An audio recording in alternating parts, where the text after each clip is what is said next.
watching Alaska's news source. Today on the Morning Edition, tragedy on J-Bear. What military officials say happened during a training exercise that left one soldier dead. Plus, is if it's not now, then when? The Alaska Senate passed a budget after adopting amendments that would add billions to the bottom line and a heftier payment to Alaskans. We've got the latest on those debates. And a timeless treasure pulled from the ground by an amateur metal detectorist gets a high-tech digital treatment as the Morning Edition continues.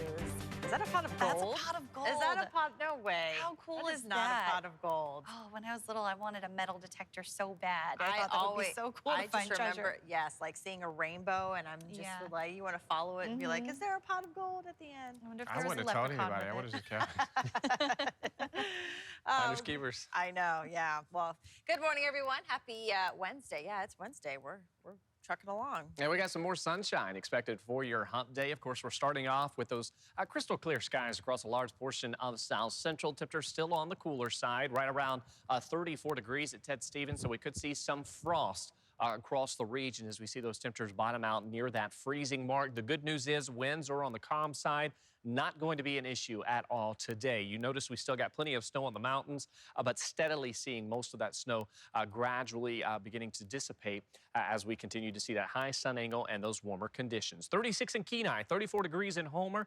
We got the two warm spots, Seward as well as Valdez, sitting in the lower 40s. Notice this thin band of gray. That is that sunrise that is being noticed by the radar out on the Kenai. 31 degrees in Wasilla this morning. So again, we are seeing some conditions on the cooler side, but overall, nice start to your Wednesday. We're going to see those temperatures rebound back into the lower 50s throughout the afternoon hours. Now, we're starting off with mostly sunny skies. By about 1 p.m., we'll begin to see mostly cloudy conditions, and then those clouds really thicken up towards the late afternoon, early evening hours.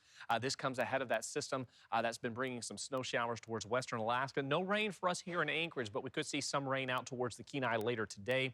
And again, those winds not expected to be an issue into the afternoon and evening hours. Now, if you have any plans to get outdoors, do some yard work, maybe start some gardening here over the next several days. Watching Friday, we have the potential for some rain in the forecast.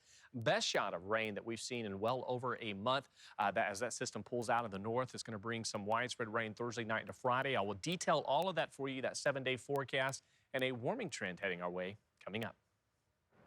Joint Base Elmendorf-Richardson officials say that a U.S. Army Alaska soldier is dead after a bear attack Tuesday. It reportedly happened in a training area west of the Anchorage Regional Landfill. Connor Matson reports. I am near the Anchorage landfill, and behind me is the guarded fencing to the J-Bear installation, where just earlier on Tuesday, a soldier was training and attacked by a bear, and that's according to J-Bear officials. It was in late March that the Department of Fish and Game reported the first sighting of a bear on base, and this isn't the first time a bear attack has happened within its gates. But as for the incident today, very limited details at this hour, but J-Bear officials say the 673rd Security Forces Squadron initially responded. The soldier was part of a small group training in Training Area 412. In a statement this evening, those same officials said the name of the soldier is being withheld pending next of kin notification. And at this time, Alaska Wildlife Troopers are also still searching for that bear involved. Training Area 412, where their attack happened, is also closed to the public for all recreation activity. For now, you can head to alaskasnewssource.com for all the updated information as we get it. And while you're also there, you can also find tips to help you safely recreate in bear country as more sightings are being reported. Connor Matson, Alaska's News Source. Meantime, fire crews are working to suppress a wildfire on the Kenai Peninsula. This is near milepost 47 of the Sterling Highway. The Kenai Lake Overlook fire sparked yesterday evening, and crews from Cooper Landing Emergency Services and the Alaska Division of Forestry are responding. The fire is currently about 2.5 acres and is moving north toward the National Forest. Fire officials say evacuation alerts are not anticipated at this time, but they are asking everyone to avoid the area so that emergency vehicles, teams, and other equipment can move quickly to and from the scene of the fire.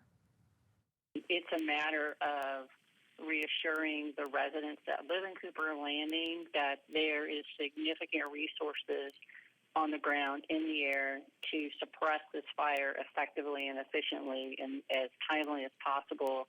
This is important to the residents who went through a very scary Swan Lake fire in 2019. And we want to reassure them that we are doing everything possible to ensure that this fire doesn't grow. Fire officials say work will continue through today, and you'll likely see crews on scene for a few days to complete mop-up. This comes on the heels of peak wildfire season, and Governor Dunleavy is stressing the importance of educating Alaskans to protect their homes and their properties from potential wildland fires. That's why he proclaimed this week as Wildland Fire Prevention and Preparedness Week. Get a burn permit, follow the guidelines on there, and just be your own best fire prevention officer. If you follow those guidelines, we'll have a much safer community. Dry and windy conditions have already caused burn permit suspensions in Kodiak and the Kenai Peninsula. In the Mat-Su, 32 human-caused fires have already been reported this year. If you're burning and you lose your fire or you have an escape burn, call 911, and 911 dispatch will route those calls and get resources coming your way to help. Thanks to state and federal funding, communities will have more resources to create defensible space and reduce the impacts of a wildfire through the division's Hazard Fuels program. Well, a total of $5,500 in cash payments. That's how much Alaskans would receive this year if the budget the Senate passed makes it to the governor's desk and he signs it. As Sean McGuire reports, there would be big investments in ports in Anchorage and Nome. The Senate has spent the past 2 days adding billions of dollars to the budget. On Monday, it was a $4,200 PFD and a separate one-time energy relief check at $1,300. Supporters said that would help Alaskans struggling with high energy costs and inflation. And do other things that a larger dividend allows somebody to do, to invest in themselves and in their communities. But there was a warning too. Leadership of the bipartisan House majority has wanted $2,500 to be the ceiling for this year's dividend, meaning that $5,500 figure could change during final budget debates with the House. And so I also want the people to hear loud and clear that if we start where we are, that's the maximum you're going to see. You're probably going to see less. Another amendment would add $100 million to the budget to help fix the crumbling Port of Alaska. There would be $175 million to expand the Port of Nome for icebreakers and cruise ships. And there would be $30 million for road projects in the Mat-Su. If we're not going to spend the money to turn things into concrete and steel that we clearly know we need, are we supposed to wait until we have no money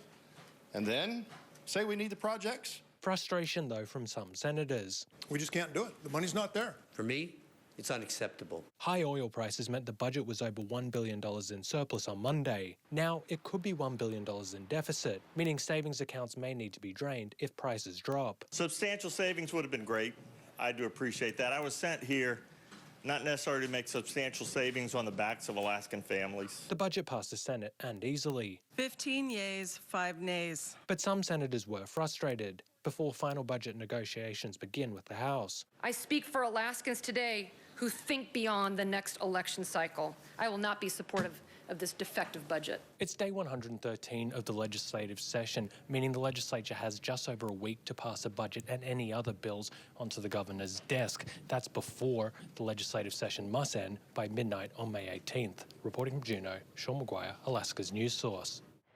Tensions were high at Tuesday night's Assembly meeting, particularly after an introductory ordinance was proposed with the goal of holding public officials accountable. Assembly Vice Chair Christopher Constant introduced the ordinance. It has language and 13 provisions in it for which a mayor could be removed from office. Some feel the ordinance is aimed at Anchorage Mayor Dave Bronson. In recent months, Constant and other Assembly members have been critical of the mayor, in particular for not following the Assembly-approved budget. If this introductory ordinance is passed, it will move on to a future public hearing. However, Assembly members Jamie Allard and Randy Salt wanted the item to be postponed indefinitely. Separately, the Assembly also discussed a resolution reappropriating funds and spending roughly $6.2 million on a shelter and navigation center to help address homelessness. At the last Assembly meeting, the size of that shelter was reduced from a 200-bed capacity to 150.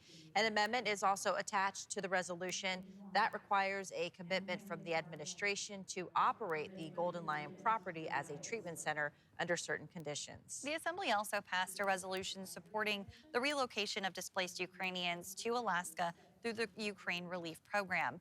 Also, the Assembly will have a special meeting on Friday to discuss taking action on the mayor's vetoes to the Assembly-approved first quarter budget revisions. In Kodiak, officials there and the community showing no signs of slowing down the search for missing 7-year-old Sawyer Coppola, who's been missing now for 4 days. According to Alaska State Troopers, aerial crews, including a Coast Guard helicopter, scanned the coastline of the island on Monday.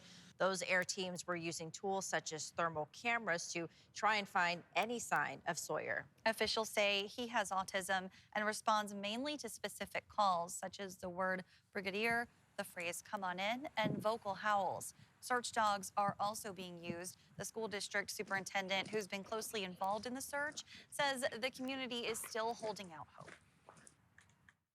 It's not just Kodiak, it's Alaska. Everybody's standing ready to find this little boy and, be part of a miracle.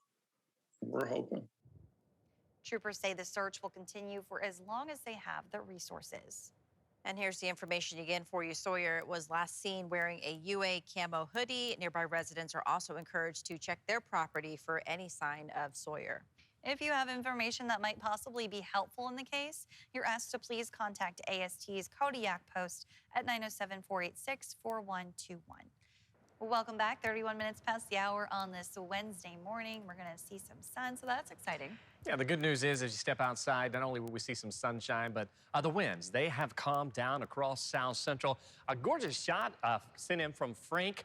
We've got a seagull. He's like, we can't park, so why not fly?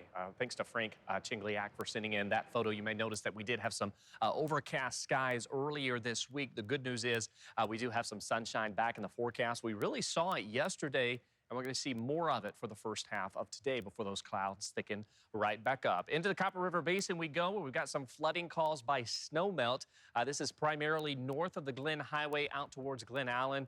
And this is near Moose Creek, where we're seeing some flooding for some Moose Creek as well as surrounding areas. Now, likely seeing that peak early this morning. Now here we're going to begin to watch those flood levels beginning to descend. Out towards southeast, we've got a frost advisory. You're still seeing some flood advisory out towards the Kuskokwim River near McGrath at the airport, where there's that potential for an ice jam that is leading to some rising waters. So going to continue to monitor that here as that breakup continues. Across the state, we still have temperatures sitting on the cooler side. That rapid snowmelt we saw last week, that has slowed down as temperatures are beginning to moderate. 45 degrees in Fairbanks, 39 McGrath. We've got some light snow, if not a wintry mix across western Alaska. Quiet across the Aleutians with temperatures in the 40s. And then, of course, southeast still seeing the potential for some light rain from the central to southern inner channels. Well, it sounds like a fairy tale come true. A pot of gold frozen in time. No leprechauns, though. Yeah, so this clay pot, it was found in Switzerland dating back to the 4th century AD and found filled to the brim with nearly 1,300 Roman coins. It was unearthed by an amateur with a metal detector last fall. Wow, that is so cool. The fantasy-like find became a fact-finding fodder for a team of archaeologists who used cutting-edge CT scanning technology to create a 3D rendering of the ancient treasure. That's just cool. I love that. It's literally a pot. It's in a pot. I There's know. Gold. Cool. All right. Well, if you are into kind of bizarre news, this next story is pure gold. Police in Texas are looking for a burglary suspect who they say was caught on camera stealing a homeowner's lawnmower, but not before he gassed it up and mowed the victim's lawn. Like his whole yard, front and back. What? So the lawnmower was later found abandoned, but the interloping landscaper is still on the lam. Maybe he felt a little bit bad about taking it. Maybe. I don't know. That just Or doesn't make maybe sense. he didn't want them to know the lawnmower was gone. They're like, oh, we don't need to mow the lawn. And then they don't look for it. You never know. I have no idea. Well, talk about free lawn care there. Holding on to some rain showers possible by the end of the week. Of course, today we'll see some mostly sunny skies across South Central. Temperatures expected to warm back into the lower 50s. We've got mostly cloudy to overcast skies returning towards the late afternoon and early evening hours. So if you have any plans to get outside, soak up that sunshine now because those clouds do thicken up. Partly cloudy skies Thursday. Best chance of some rain looks Friday. We're talking about anywhere from 1/10 to 2/10 of an inch of rainfall. The best shot Anchorage has seen in more than a month. And then on into next week, the race is on. Could we see 60? Could we see 60s? Well, we're getting into May, so this is kind of the time of the year where we'll start to see it. Can't wait. All right, well, that is it for us, folks, on a Wednesday. It is sunny. Enjoy the sunshine, and we'll see you back tomorrow. Yeah, thanks for joining us.